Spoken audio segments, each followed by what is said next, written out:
Hello, and welcome to the Brutal Iron Gym podcast, where our goal is to cut through the BS and deliver the brutal truth about topics related to health and happiness. Today's podcast is number 1454. The topic is mindset, and the title, I think, is kind of a fun one. So the title is The Trainer's Viewpoint, Client Mindset Issues. So what we're going to do today is we're actually just going to talk through three issues that a lot of my trainer clients face with their clients. So I'm very fortunate, and I love the fact that I get to work with other personal trainers. Over half of my clients are actually personal trainers, which is really fun and very exciting. And it's one of the things we share when we have conversations is, you know, we both coming from that place of being a trainer. And although I am training them, I've trained other people, they train other people, so we often get to talk about those kind of experiences. Now, I've been a personal trainer. I started training people for money when I was 18 years old. I did it as part-time to help pay through my undergrad and grad school, and then I started doing it more full-time, meaning 40 plus hours a week whenever I opened Brutal Iron Gym, which was back in 2011.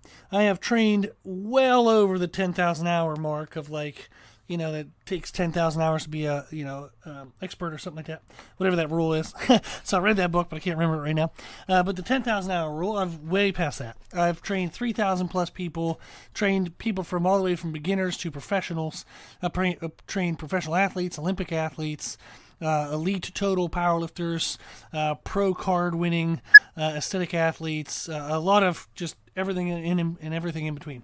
So what we talk about often when I talk with trainers is just there are commonalities to what clients struggle with. So I wanted to talk about that today, just from a trainer's point of view. So if you are a trainer, maybe you can identify with some of this, and maybe there'll be some words of wisdom. Hopefully, who knows? But there'll be some words that maybe can help you. And then if you're the client, it might just be neat to kind of hear what the trainer's point of view is of these issues.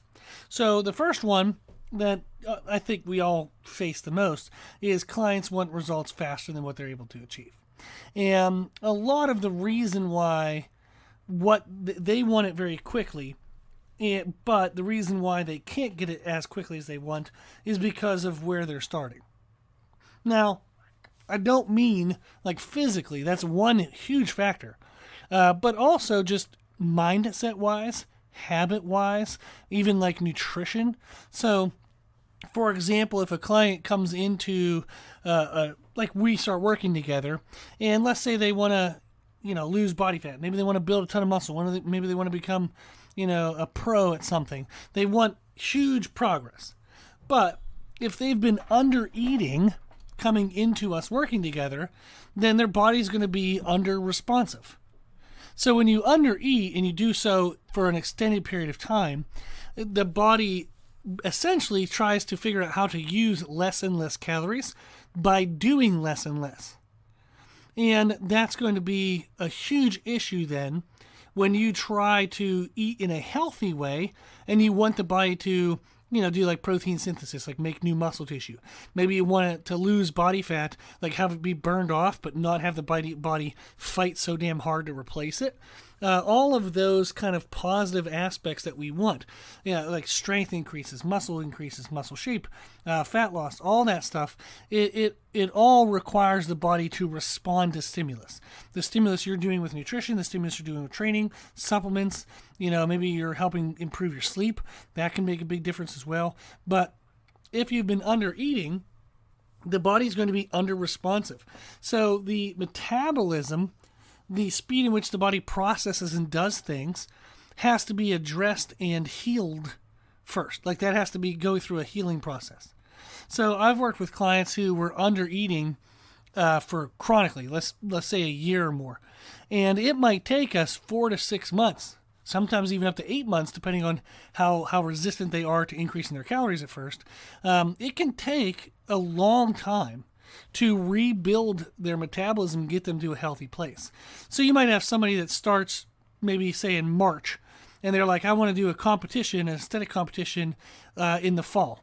And it's like, well, damn, yeah, that would be nice. But, and typically, say 6 months would sound like a totally enough amount of time.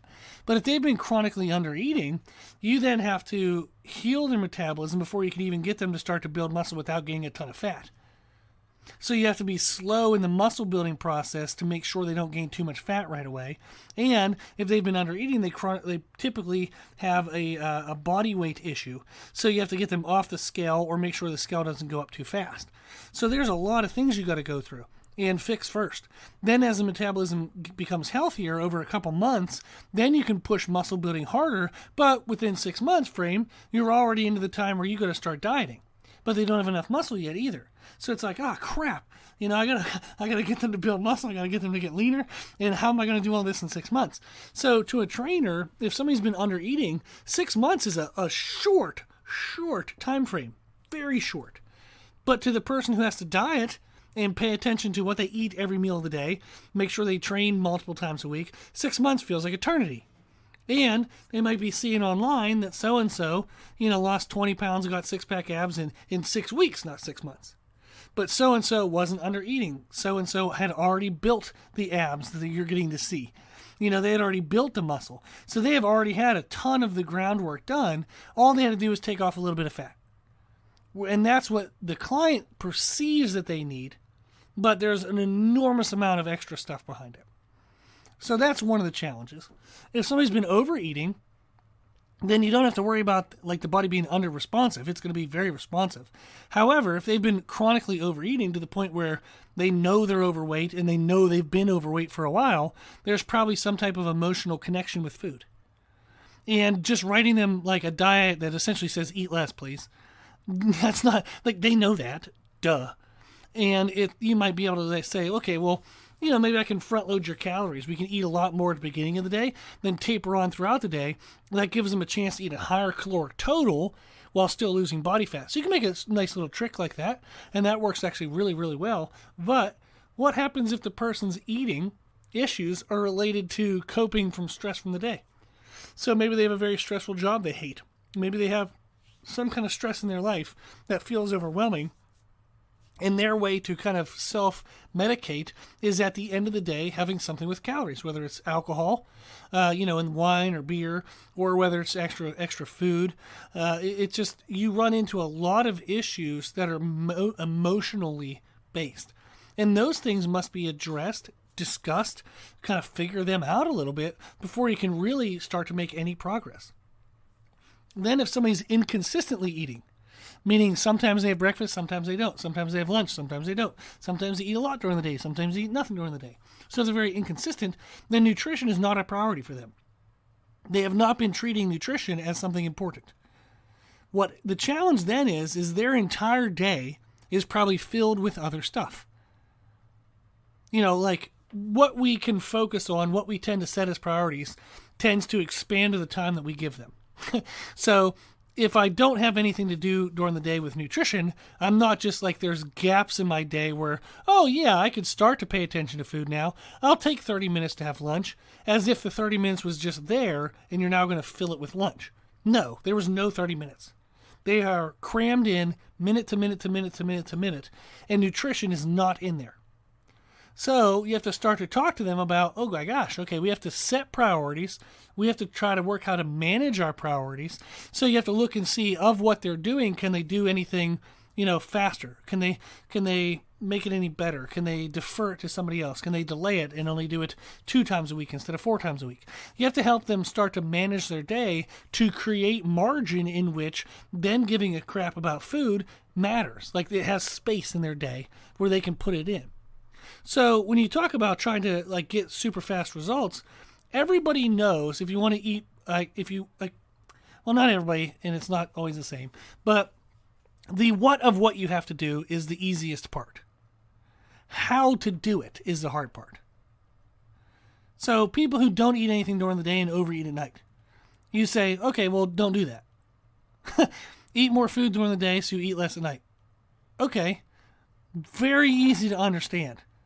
Very hard to execute if that's not your norm.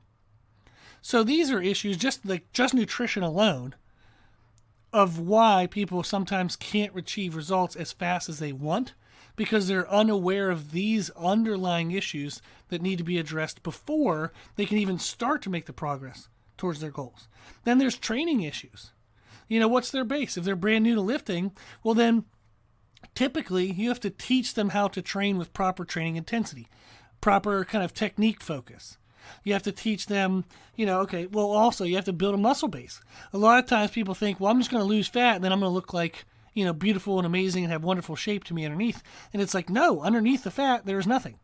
There is not this beautiful muscular body because you have not built that.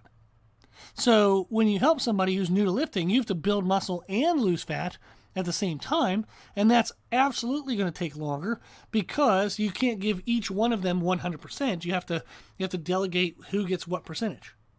So how much do you focus on building new muscle? How much do you focus on fat loss? And where's the kind of the proper ratio for that person? If they're an experienced lifter, sometimes I've ran into troubles where you have to undo injuries. I don't want to work around an injury. I want to fix an injury as much as I possibly can. So that's what I do with my programming is I don't work around injuries. I address the damn thing and let's try to fix it. So maybe they, I haven't squatted in a long time. It's always hurt my knee. Well, let's figure that out. Let's fix your damn knee. Let's get after it, So you have to fix injuries. You might have to correct faulty mindsets. So maybe they've always trained super heavy and you have to get them to calm down. Maybe they've never trained heavy enough and you're trying to tell them to push a little harder and they're like, well, it feels unsafe, or I don't know if I can do that, or it just feels risky. And then you watch them and you're like, you're moving slow as dirt. Please move faster. So there's a lot of issues. And that's just with that small little window of looking into it. There's also the time required.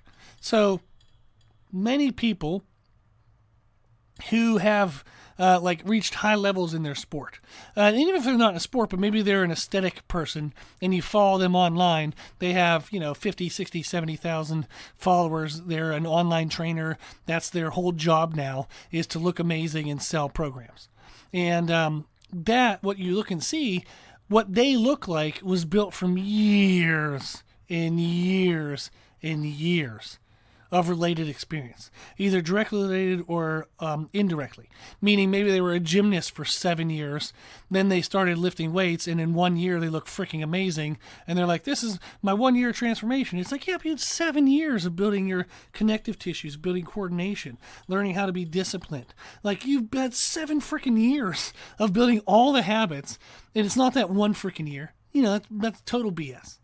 So they might have an indirect history. There's a strength coach. I completely blanking on his name right now, but he's the Australian strength coach. He coached Hafthor Bjornsson to World's Strongest Man. He's coached a lot of other really high-level people as well. But he had a little seminar thing I listened to where he talked about the 10-year rule. He does a lot of seminars. He travels and gives a lot of seminars and stuff. And he said at many seminars, he would see somebody who is a world record holder, or somebody who is a professional at what they do, or they have an amazing physique, and they're a big fitness influencer. And he would ask them, and there would be a section in his seminar where he's talking about mindset and things like that. And he would find somebody, and he gave an example. One time there was a world record holder in the audience, and he said, hey, how long did it take you from when you started to when you got your world record? And the woman said 10 years. And he said, and he was teaching about how it probably takes about 10 years for people to become really high level. He said, well, that's great, and I'm happy it's around that time because it kind of proves it, what I'm saying. He goes, but was it like 9 years or was it 11? She goes, nope, it was exactly 10. And he said that he has seen that from seminar to seminar to seminar all around the world when he's giving seminars, that the highest level, most elite level people often require at least 10 years of dedicated experience to reach those levels.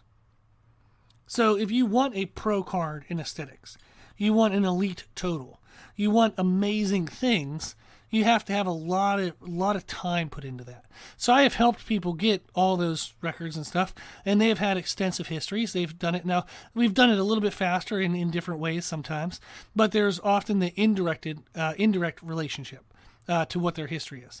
So I've helped somebody from the first powerlifting meet they ever did to getting an elite total, but they've always been physically active, and they had competed before in aesthetic sports. So they got on stage in bikini and showed off muscles and had really good history there.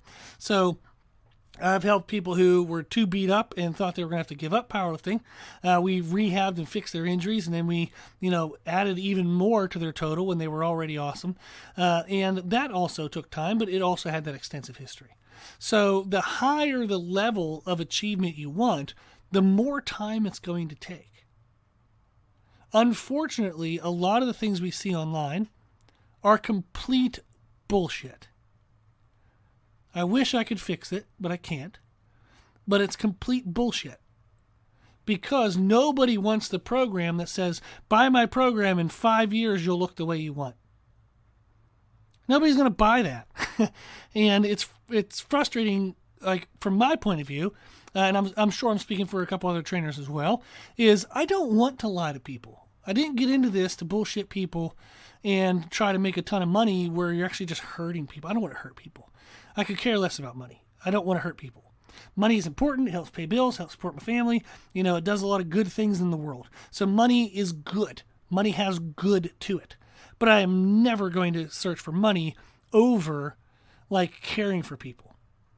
And that's something where it just frustrates me when I see that, because somebody will try to sell a program. Hey, in 30 days, lose 30 pounds. And I'm like, you're an asshole. Because after those 30 days, that person's going to gain the majority of that weight back. They have not learned sustainable lifelong habits. You didn't educate them on how nutrition actually works in their body. So, yeah, they might lose 30 pounds in 30 days, but in 60 days, they're going to be just as unhappy as they were before they ever did it. So you just wasted 3 months of that person's life. They're going to go through an emotional roller coaster, and they're going to be more frustrated and more sad afterwards. And that just makes me so freaking mad that people do that. So it's very, very frustrating. And I understand the challenge that clients face when they see stuff online that looks like you can achieve results very quickly. There's so much underlying information that determines how fast you can make progress individually. Then it's challenging. It's very challenging to try to express that to the client, but not have it deflate them.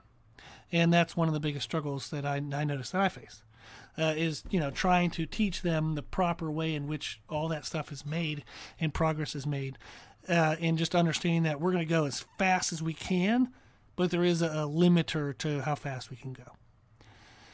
Then the second thing, I've already talked a lot, so I probably shouldn't have planned all three of these for one podcast, but we'll go through the next two a little bit quicker.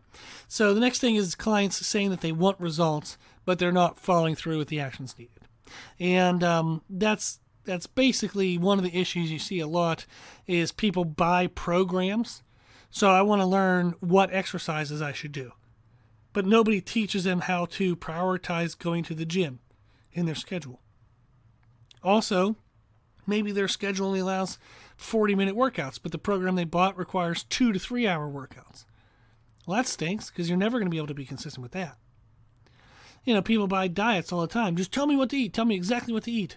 You're going to hate that, because you don't want to eat that exact food every single day, every single meal. You're eventually going to want variety, but you won't understand how to put the variety in. Well, just tell me macros. And it's like, well, it takes more than just macros. If you match your calories and your protein, that's great, and you can get some good results from that. But then you've got to take that next step to paying attention to distribution. Like, when are you having your calories and protein? And then when should you have carbs versus when should you have fats? And that doesn't have to be the same every day. It doesn't even have to be the same from meal to meal. It would just be conditional. But teaching people. So that's something I focus on a lot, is if somebody's not following through with the actions of their plan, I tend to kind of think, okay, well, maybe I wonder why. Let's talk about it. So I ask my clients all the time in their journals. For all my online clients, we do an online journal, which is just a Google Doc that we share, and we can write Q&As and question and answers. And I'll just ask them. I said, what are some of your main struggles? Like, what are you struggling with? Sometimes they're very open, and they talk about self-worth being an issue. So they have a hard time prioritizing their need to train or their need to eat right over doing stuff for other people. And they don't believe they're worthy of being higher than other people, or they'll think that somebody will feel unloved if they don't do this for them. And there's a lot of emotional and mental things that can factor into it. There's also perception of others. So sometimes people don't want to be seen as vain, so they don't want to eat as much, or they'll miss a meal here or there. And there's a lot of issues around that. Priority management is one of the biggest ones. People say well, I want to eat better and I want to exercise more. But then they do the exact same things they normally do now that don't include the time and energy and effort that is needed to eat more and exercise more, eat better and exercise more. So they have to actually rearrange their priorities. They have to rearrange their mindset and their schedule and how they approach their day. So you have to change your entire life, your mindset of your entire life, if you want to start to eat better and exercise more. And most trainers, if you work with them one-on-one, they will help you with that. But if you just buy programming, there's no one talking to you about that. How are you just going to magically fit in these large meals that maybe you don't have time for, or these large workouts that maybe you don't have time for? So it's very challenging. So what I tend to do is I give them the steps to take, the what of what they should do, but then I also give them the how. So we talk about those steps. And I also give realistic encouragement, meaning I'm not going to lie to somebody. If they're not doing well, I'm not going to say you're doing well. If they're not doing well, they're not. Just be real in your feedback. But one of the things I stole from a very good friend of mine, he introduced me to the concept of feed forward. So instead of giving feedback, give feed forward. Speak to what they will be. So this is actually a direct quote I wrote in somebody's journal. I wrote, "We've been missing our breakfast goal. We only had breakfast 4 times last week, but I'm excited. Once we get that breakfast built up, find those 2 or 3 options that you like and you can be consistent with, we're really going to see a lot more strength and muscle increase, as well as fat loss and better energy throughout our day and in our workouts. It is going to be great. Keep focusing on the breakfast that you like and feel easy to prepare, and that way you can improve your consistency." And then I went through and I told them a couple of the breakfast ideas that they had recently, what I liked or didn't like about certain ones and what they could manipulate about them to get better calories and better macro balance. But that's kind of what I tend to do is, I just told the person, you're missing your breakfast goal. I'm not going to say well, you've been doing a lot better in breakfast, and I'm really happy that maybe, if we keep doing and if somebody's messing up, just tell them they're messing up. But be positive. Try to, I've had one guy, he was telling me he was really kind of feeling bummed out. He saw a guy who was much leaner than him getting ready for a contest in his gym. And he has been wanting to get ready for a contest. And he's like, "Dude, I'm just so bummed that guy is so much leaner than I am." And I answered back and said, "Yeah, but you've come a long freaking way, man. You used to not track your food at all. When we did start tracking our food, it was all over the place. Some days we were way under, some days we were way over, some days we did not even remotely close to our protein goal." So I said, "You've become way more consistent. We are consistent in our calories, consistent in our protein. You're consistent in your distribution." He's starting to actually spread his calories and protein out evenly throughout every day, and it's getting better matched and timed with his training. And he's also getting new lines in his muscles in his legs. He has more fullness in his arms and shoulders. He has really good detail and really good width to his back. So I was telling him all that stuff, and I'm like, "Dude, you are doing great." So yeah, that guy, he's further ahead than you, but he's not at a place that you can't ever get to. You're on your way there. So you're there. You're getting there. We're going. It's awesome. And that was something I really pushed towards him, was he's moving forward. So what's a struggle often for trainers is you want it more for the person than it seems like they want it for themselves. But I promise you they want it for themselves. They do. They just don't know how to do it.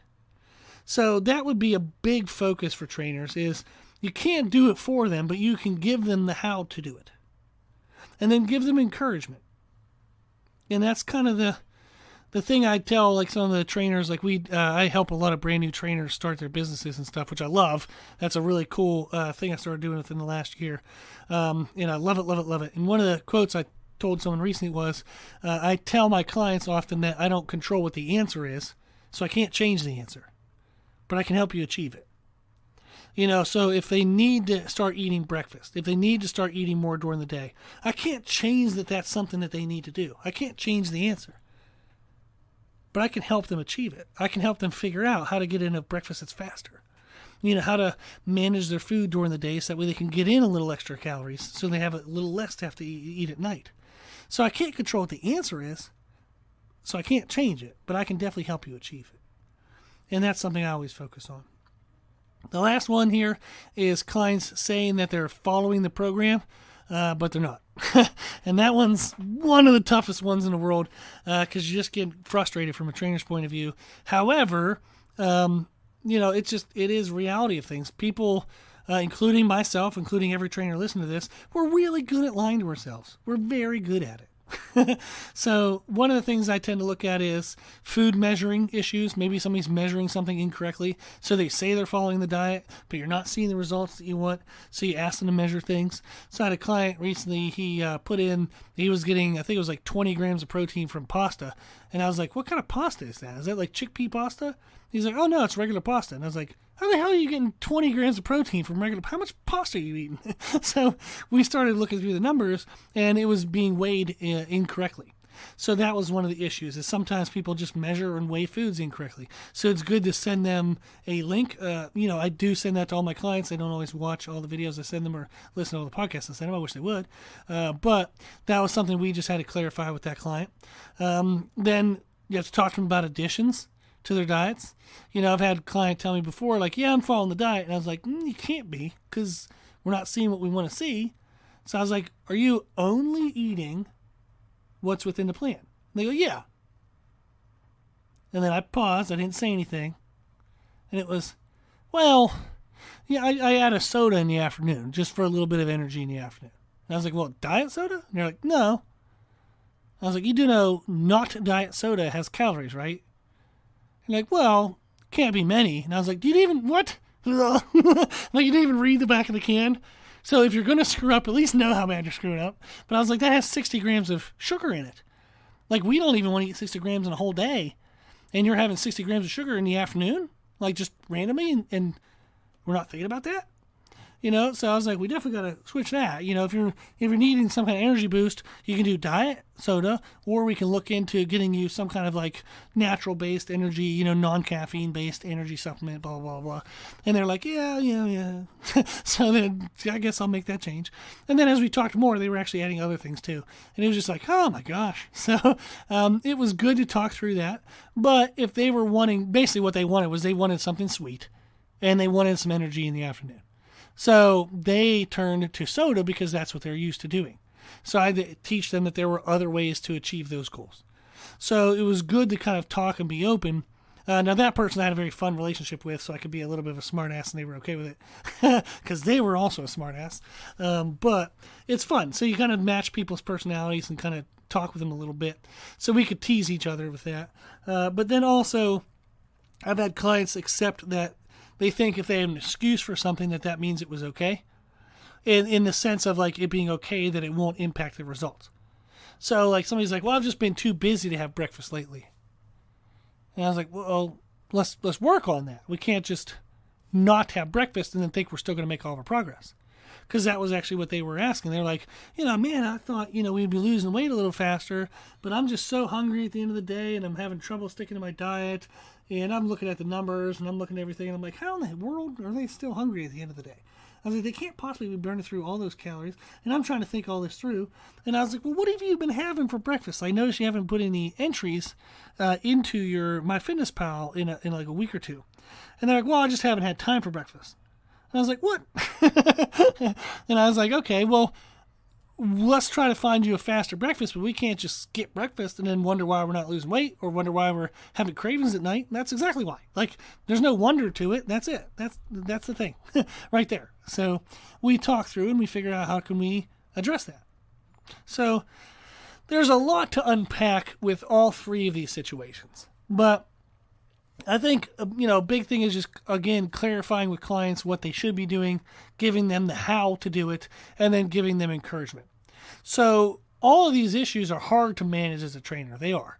If you're a good trainer, and if you're listening to this podcast, and you are, you're going to struggle with wanting to do it for your clients. You're going to be struggling with frustrations when they don't want to do it, but you can't. You can't do it for them. So redirect all that energy into creating open, safe communication and teaching. So there's a quote, seek to understand before being understood. So just talk to them. Ask them questions. Be open. No judgment, no harsh words, no comparisons. Maybe even share stories of how you've messed up similar things so they don't feel like they're alone in that. Just meet them where they are. Then focus on trying to bridge the gap of where they are to where they want to be. What's the one next step they can take? Just focus on that one. What are the what ifs, the hows, the whens, the whats, all of that step. Let's crush that step. Once we get it, then we take the next one. So, a couple of things that have helped me prevent burnout over the years, since I have been doing this for so long, is to see each client as a person, not a product or a goal. So it's not like, X wants to achieve Y. It's the person themselves, say Rob. It's that Rob wants to better his life. So you can say Sally wants to better her life. The person, insert their name, wants to better their life. They want a life that better matches their hopes and dreams. And that person is, man, out of all the people in the world, they've chosen you to help them. Hell, that's what a compliment that is. If you focus on the person, not the situation, not the product, not the result, that definitely does help. Also, remember your own struggles and faults. When you remember all of your own mistakes as well, that helps you remain compassionate and understanding. That's usually one of the things, like if I get fired up and frustrated with somebody, I immediately just remind myself of all the dumb things I've done, and then I don't feel so bad for that person. I'm not mad at them. If I'm mad, like, why are they doing this, and blah, blah, blah, blah, then I look at my own life, and I'm like, well, shit, I'm not doing this or that either. I'm a punk. I got to calm down. So that really does help as well. And then realistic encouragement. Most people that we work with are going to beat themselves up enough. So you do not need to add any negativity. They're probably beating the living crap out of themselves all day and night. So don't worry about that. But also don't lie to them. So don't try to sugarcoat everything to protect them from their mistakes. Their actions will still produce the same results. So if you just start lying to them and saying it's okay, the results are never going to change. They're going to realize it's not okay. So don't lie to them. Don't beat them up. Say what is happening. Just be open and honest about it. And then talk about how you both can address it the best. And then speak encouragement into them. Feed forward. Talk about how awesome it'll be whenever they make this next step. Well, that's a lot of me yapping. It was a long one. But I hope there was something good in here.